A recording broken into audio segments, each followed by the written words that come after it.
अगर आप आटा, चावल, दालें और गंदम ज़्यादा क्वांटिटी में लाकर उसे लंबे अरसे तक स्टोर करते हैं तो उसमें सुंडियां, सुसरी और कीड़े लग जाते हैं। ये कीड़े तेजी से हमारा सारा अनाज बर्बाद कर देते हैं और हमारे हजारों रुपए का नुकसान हो जाता है। आज मैं आपके साथ 100 साल पुराना ऐसा देसी और जादुई तरीका शेयर करूंगी जिसके इस्तेमाल से अगले 5 साल तक आपके अनाज को घुन या कीड़ा नहीं लगेगा। वीडियो बहुत ज्यादा इंफॉर्मेटिव होने वाली है, आपने वीडियो को एंड तक वॉच करना है। अस्सलाम वालेकुम friends and welcome back to my channel tips and tricks with Hina. आज की पहली टिप की जानिब बढ़ते हैं जो कि बहुत ज्यादा यूजफुल है और इस सीजन में आपके बहुत ज्यादा काम आएगी। यहाँ जो ब्लैक कलर का ट्राउजर मैं आपको दिखा रही हूँ ये वेलवेट का ट्राउजर है और इसके ऊपर काफी ज्यादा रुआं लगा हुआ है।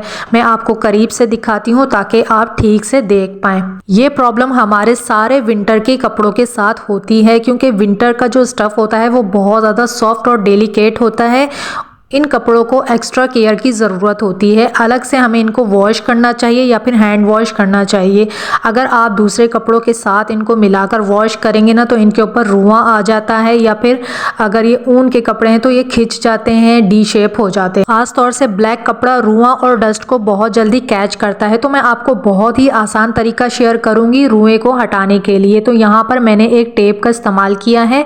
टेप लेना है आपने, बड़े साइज का टेप हो तो ज़्यादा बेहतर है, आपको इस्तेमाल करने में आसानी रहेगी। इसकी जो स्टिकी साइड है ना उसको आपने ऊपर की तरफ रखना है और टेप को आपने अपने हाथ के ऊपर इस तरह से रैप कर लेना है। बस आपको किसी चीज़ की ज़रूरत नहीं पड़ेगी। टेप के इस्तेमाल से सारे कपड़े के ऊपर से जितने भी रुएं होंगे वो आराम से रिमूव हो जाएंगे। तो ये देखिए, टेप को आप एक बार कपड़े के ऊपर रखेंगे, उस एरिया पर जितने भी रुएं होंगे वो सारे टेप के ऊपर स्टिक हो जाएंगे। आपको मैं दिखाती हूँ, ये देखें स्पॉट आपको नजर आ रहे हैं ना, तो यहाँ से सारा रुआं टेप के ऊपर स्टिक हो गया है। तो अब हम सारा जो है ना इस तरह से ट्राउजर के ऊपर से रुएं निकाल लेंगे, जितने भी भूर होंगे ना वो सारे टेप के ऊपर आ जाएंगे। अभी मैं आपको डिफरेंस दिखाती हूँ, बहुत ज़्यादा वाज़ेह डिफरेंस आपको नज़र आएगा कि ये कितने अच्छे से वर्क करता है। तो ये देखिए, बारीक बारीक सा रुआं या डस्ट होगा ना वो भी इस टेप के साथ स्टिक हो जाएगा और आपका कपड़ा बिल्कुल साफ हो जाएगा। तो ये नीचे का पार्ट मैंने आपको साफ करके दिखाया ताकि आप वाज़ेह डिफरेंस देख सकें। तो देखिए कितने अच्छे से साफ हो गया है और ऊपर आप देख सकते हैं कितना ज़्यादा बारीक बारीक रुआं चिपका हुआ है। बहुत से लोग लिंट्स को रिमूव करने के लिए रेजर का इस्तेमाल करते हैं। उससे क्या होता है कि अगर आपका स्वेटर है या ऊन का कपड़ा है उसके धागे कटने का खतरा रहता है और रेजर से आप मोटे मोटे लिंट्स को रिमूव कर सकते हैं। लेकिन इस तरह का जो बारीक बारीक रुआं होता है ना वो आप टेप से ही साफ कर सकते हैं और बहुत अच्छी वर्किंग टिप है, ज़रूर ट्राई कीजिएगा। क्योंकि ब्लैक कपड़ों के साथ हमारी ये प्रॉब्लम बहुत ज़्यादा आती है कि उनके ऊपर रुआं चिपक जाता है। तो यहाँ पर देखें मैंने टेप की सिर्फ एक साइड यूज़ की है, दूसरी साइड अभी बाकी है, तो उससे हम पूरा ट्राउज़र साफ कर लेंगे। हमारा अगला किचन हैक देख लेते हैं जो कि बहुत ज़्यादा यूज़फुल है। हमारे घर से जो पुराने कपड़े निकलते हैं ना उनको काट कर हम या तो पोंछा बना लेते हैं या फिर छोटे छोटे से पीसेस कट करके उसको हम डस्टिंग के लिए यूज़ कर लेते हैं। तो आज जो मैं आपको तरीका बताऊंगी इसके लिए आपको कपड़ों को काटने की ज़रूरत नहीं पड़ेगी। यहाँ पर मैंने एक पुराना टॉवल लिया है और इसको मैं किचन में लेकर आ गई हूँ क्योंकि टॉवल का जो कपड़ा होता है ना वो पानी को बहुत अच्छे से एब्जॉर्ब करता है। तो इसको हमने अपने सिंक के पास बिछा लिया है। जब भी हम इकट्ठी सब्जियां लेकर आते हैं ना इनको वॉश करके हम टोकरियों में रखते हैं जिससे काफ़ी ज़्यादा टोकरियां और बर्तनों का इस्तेमाल होता है। अगर आपके पास इतनी सारी टोकरियां नहीं हैं और उससे बहुत ज़्यादा फिर पानी भी काफ़ी ज़्यादा हमारे काउंटर पर हो जाता है। तो आपने टॉवल को इस तरह से बिछा लेना है, इसके ऊपर सारी सब्जियों को आप वॉश करके रखें। बहुत जल्दी आपकी सब्जियां ड्राई हो जाएंगी, फिर इनको आप इजीली अपने फ्रिज के अंदर स्टोर कर सकते हैं और इस तरह से आपके ज़्यादा बर्तन भी इस्तेमाल नहीं होंगे। एक और काम कर सकते हैं, अगर आपके पास पुराना टॉवल मौजूद नहीं है ना तो आप कोई पुराना पिलो कवर ले लीजिए और उसके अंदर ना आप इस तरह से जैसे मैंने बना के रखा हुआ है एक प्लास्टिक की शीट डाल दीजिए, कोई भी प्लास्टिक का बैग डाल दीजिए आप इसके अंदर और कवर अगर बड़ा है तो उसको फोल्ड कर दीजिए। तो ये भी आप यूज़ कर सकते हैं अपने किचन में सब्जियों को ड्राई करने के लिए या फिर आप धुले हुए बर्तनों को ड्राई करने के लिए भी यूज़ कर सकते हैं। और इस शीट को आप एज अ दस्तरखान भी यूज़ कर सकते हैं। अगर आप सोफ़े या बेड पर नाश्ता कर रहे हैं या बच्चों को खाना दे रहे हैं ना, तो आप इस शीट को वहाँ भी यूज़ कर सकते हैं। हमारी अगली टिप देख लेते हैं। ये भी हर घर का मसला है। अगर आप इस टिप को देखेंगे तो आपकी बहुत बड़ी प्रॉब्लम सॉल्व हो जाएगी। जब भी हम घर में झाड़ू लगाते हैं सफाई के लिए, तो तिनके बहुत ज़्यादा झाड़ू में से निकलते चले जाते हैं और इस तरह से हमारा झाड़ू जो है ना वो पतला सा रह जाता है। आज मैं आपके साथ झाड़ू बांधने का बहुत ही ज़बरदस्त तरीका शेयर करूंगी। आपका झाड़ू कभी भी नहीं खुलेगा ना लूज़ होगा। तो आपने क्या करना है कि पहले एक रस्सी को बीच में बिछा लेना है और इस तरह से थोड़े थोड़े से तिनके आपने क्रॉस में रखते जाने हैं, एक के ऊपर एक, जिस तरह से आप वीडियो में देख रहे हैं। सारे तिनके आपने बराबर रखने हैं, यानी बराबर क्वांटिटी के ही रखने हैं, कम या ज़्यादा नहीं रखने हैं। उसके बाद आपने झाड़ू के बीच में से डोरी को इस तरह से उठाना है। मैं स्लो करके दिखा रही हूँ ताकि आपको अच्छे से समझ में आ जाए और बार बार आपको पीछे जाकर देखने की ज़रूरत ना पड़े। आपने हल्की सी नॉट लगानी है, लूज़ नॉट लगानी है, सिर्फ एक लगानी है और इस तरह से आपने झाड़ू को उठा के रखना है। इस तरह से टैप टैप करेंगे ना तो झाड़ू लूज़ हो जाएगा। अब आप देख रहे हैं ना जिग जैग बने हुए हैं इसके अंदर, तो डोरी जो है वो काफ़ी ज़्यादा नीचे हो गई है। हम इसको ऊपर कर लेंगे ताकि ये ऊपर से टाई हो। और जो इसके ये जो जिग जैग डोरी नज़र आ रही है ना आपको, आपने इनको मिला लेना है, पास पास कर लेना है। इस तरह से पास पास कर लें, तिनके भी बराबर कर लें। बहुत ही आसान तरीका है। अगर आप ये कर लेंगे ना तो आपका जो झाड़ू है ना वो लंबे अरसे तक चलेगा। देखें सारे हमने जिग जैग जो थे ना डोरी को मिला लिए, फ्लैट कर लिया। अब आपने इसको रोल कर देना है इस तरह से। एक धागे को यानी एक डोरी को आपने पकड़ लेना है, थंब के नीचे दबा लीजिए और दूसरी को आपने टाइट खींच के, यानी हमने पहले लूज़ किया था ना उसको अच्छी तरह से खींच लीजिए, ग्रिप बना लीजिए और इसको आपने रैप कर देना है। एक दो बार आपने इस तरह से इसको रैप करना है। अब जो है ना ऊपर के जो तिनके हैं ना उसमें से आपने थोड़े से तिनकों में से इस डोरी को गुजार के दोबारा रैप करना है। इससे क्या होगा, ये और ज़्यादा मजबूत हो जाएगी। बहुत अच्छी झाड़ू बन जाती है इस तरह से, लूज़ नहीं रहता। आपकी झाड़ू के तिनके ज़ाया नहीं होंगे, आपका झाड़ू जो है लंबे अरसे तक चलेगा। क्योंकि प्रॉब्लम यही होती है कि तिनके निकल के ना थोड़ी सी झाड़ू रह जाती है पतली सी। तो अच्छी तरह से बांध लिया है और ये देखें हमारा झाड़ू जो है ना वो बिल्कुल खुला खुला सा है, यानी नीचे से ऐसा नहीं है कि पतली सी डंडी सी बन गई है।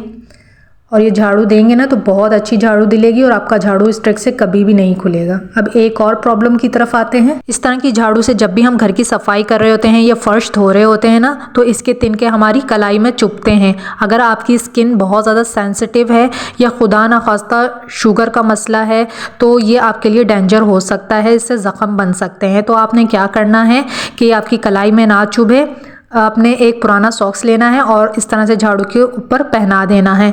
तो इससे जो है ना तिनके अब आपकी कलाई में नहीं चुभेंगे और आप आराम से झाड़ू लगा सकते हैं। उम्मीद है कि ये दोनों आइडियाज़ आपके बहुत काम आएंगे। हमारे घर का जो डस्टबिन होता है उसमें हम अपने किचन का, घर का सारा कचरा फेंकते हैं। यहाँ तक कि बच्चे टॉफ़ीज़ और चॉकलेट के रैपर्स भी इसी में फेंकते हैं, जिसकी वजह से क्या होता है कि कचरे के अंदर या फिर डस्टबिन के आसपास बहुत ज़्यादा चींटियाँ आ जाती हैं या फिर बाहर से चूहे बहुत ज़्यादा आते हैं कचरे को खाने के लिए और फिर वो हमारे घर के अंदर एंट्री कर लेते हैं। अगर आपके पास इंसेक्ट किलर पाउडर है तो थोड़ा सा आप डस्टबिन के अंदर डाल दीजिए या फिर अपने किचन में से लाल मिर्च का पाउडर डस्टबिन के अंदर थोड़ा सा डाल दीजिए। इस तरह से जितनी भी चींटियाँ या फिर चूहे वगैरह होंगे ना वो कचरे के पास आएंगे और ना ही वो आपके घर में एंटर होंगे। डस्टबिन के ऊपर पॉलीथीन लाजमी लगाएं ताकि आपके लिए कचरा उठाकर फेंकने में आसानी रहे। पॉलीथीन अगर आपके पास छोटा है तो उसको आप किस तरह से डस्टबिन के लिए फिट कर सकते हैं। आपने क्या करना है कि पॉलीथीन को ना थोड़ा सा स्ट्रेच कर लेना है, थोड़ा सा मार्जिन आपको मिल जाएगा जिससे कि आपका डस्टबिन जो है ना वो अच्छे से कवर हो जाएगा कचरा फेंकने के लिए। डस्टबिन हमेशा छोटे ही यूज़ करें क्योंकि इससे जो है ना हमारे घर में पड़े हुए पॉलीथीन्स यूज़ हो जाते हैं। अगर आप बड़े बड़े डस्टबिन घर में रखेंगे तो उसके लिए लाजमी आपको पॉलीथीन्स जो हैं वो बाज़ार से ख़रीदने पड़ेंगे, जो कि मेरे ख्याल से वेस्ट ऑफ मनी है। छोटा डस्टबिन अगर आप इस्तेमाल करते हैं तो जो घर में बिला वजह इतने सारे पॉलीथीन्स आ जाते हैं आप उनको ही रीयूज़ कर सकते हैं। और इस तरह से आप इन थैलियों को बाजार से ना खरीद कर एक छोटा सा कंट्रीब्यूट कर सकते हैं अपने माहौल को साफ रखने में। हमारी अगली टिप की जानिब बढ़ते हैं। ये आइडिया भी आपके बहुत ज़्यादा काम आने वाला है।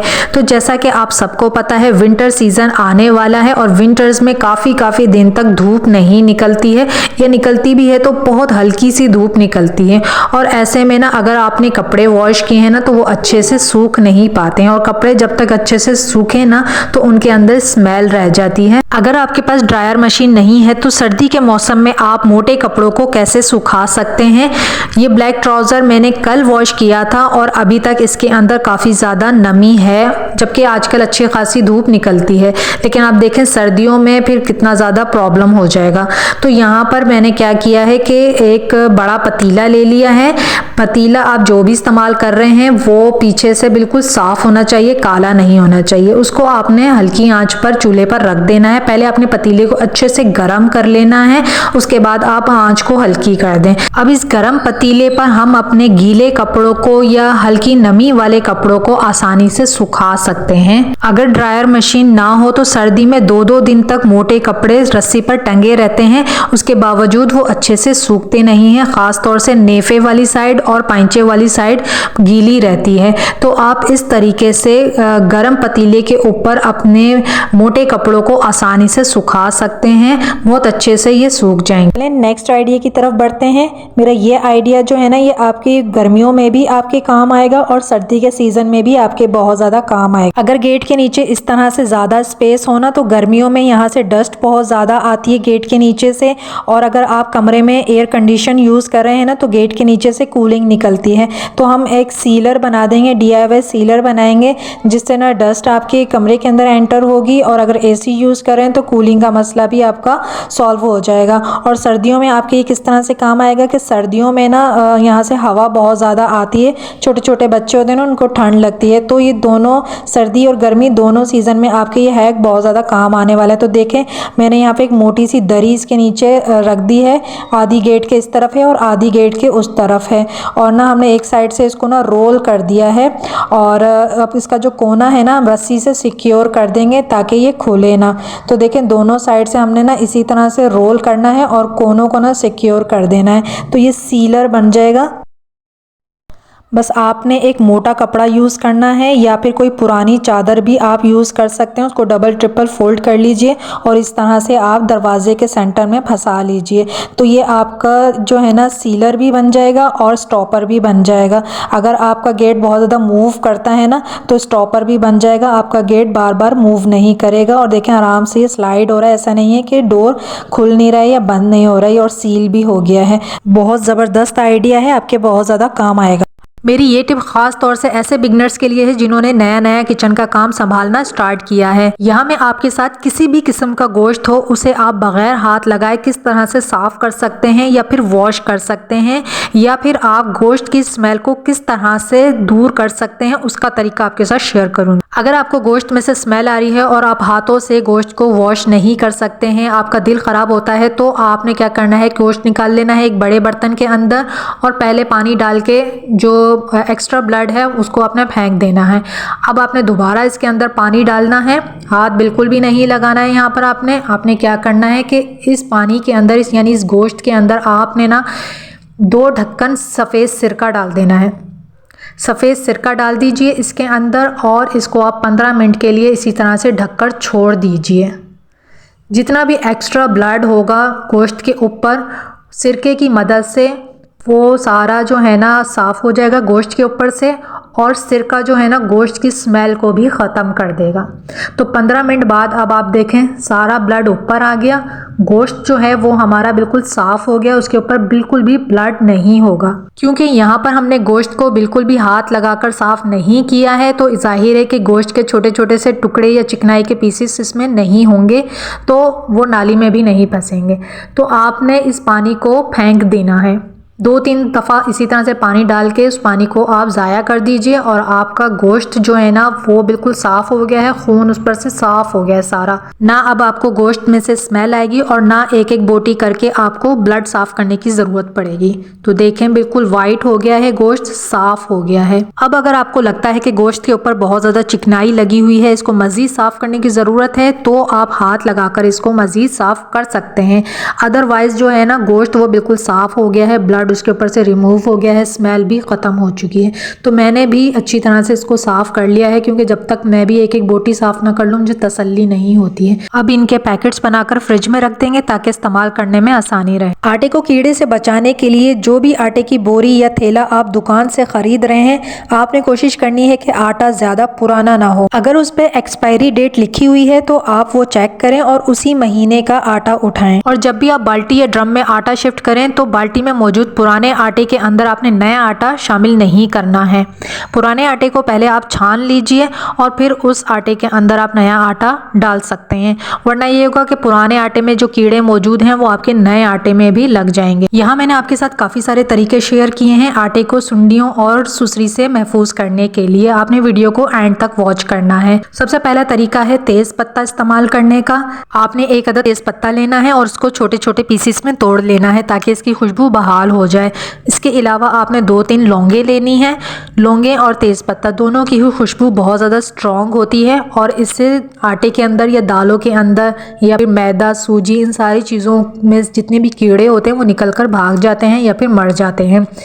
आपने इसको डालना किस तरह से है, पहले पैंदे में डाल दीजिए, थोड़ा सा आटा डालें, फिर बीच में थोड़ी सी लौंगे और एक पत्ता रख दीजिए आप, फिर ऊपर आटा डाल दीजिए। तो इस तरह से आपने लेयरिंग लगानी है। इसके अलावा आप दालचीनी का भी इस्तेमाल कर सकते हैं, साबुत लाल मिर्चों का भी इस्तेमाल कर सकते हैं आटे को कीड़े से महफूज रखने के लिए।